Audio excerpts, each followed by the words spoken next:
ইডলির মতো রূপ আর ঘরে তৈরি মিষ্টি পিঠের স্বাদ ঠিক ইডলির মতো দেখতে না? দেখুন কতটা নরম আর স্পঞ্জি, হাতে নিলেই বোঝা যায় ভেতরটা কতটা নরম। চলুন তবে পিঠেটা বানিয়ে ফেলি। সবার প্রথমে একটা বাউলে নিয়ে নিলাম 1 কাপ টক দই। দইটাকে এবারে ভালো করে ফেটিয়ে নেব। দইটা ফেটানো হয়ে গেছে। এরপর দিলাম 1 কাপ চালের গুঁড়ো, হাফ কাপ সুজি ও হাফ কাপ ময়দা, আর দিলাম সামান্য পরিমাণে নুন, হাফ চা চামচ বেকিং সোডা, আর অল্প অল্প জল দিয়ে তৈরি করলাম ঘন একটা ব্যাটার।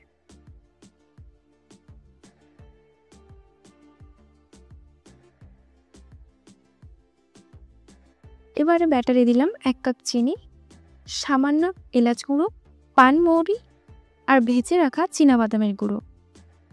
সবটা ভালো করে ব্যাটারে মিশিয়ে নিলাম।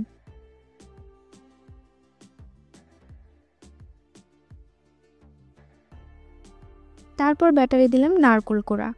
এবার সেটা মিশিয়ে নিলাম ভালো করে।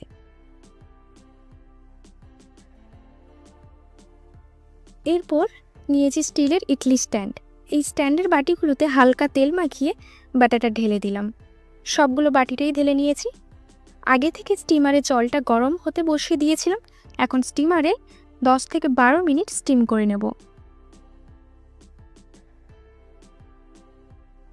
স্টিম করে নেওয়ার পর একটু ঠান্ডা হলে খুলে দেখলাম একদম নরম, তুলতুলে আর পারফেক্ট ইডলি বা দই পিঠে রেডি। তবে পানমৌরিটা দেওয়ার জন্য পিঠেগুলো হলদেটে ভাব হয়ে গেছে, কিন্তু স্বাদে ছিল দারুণ।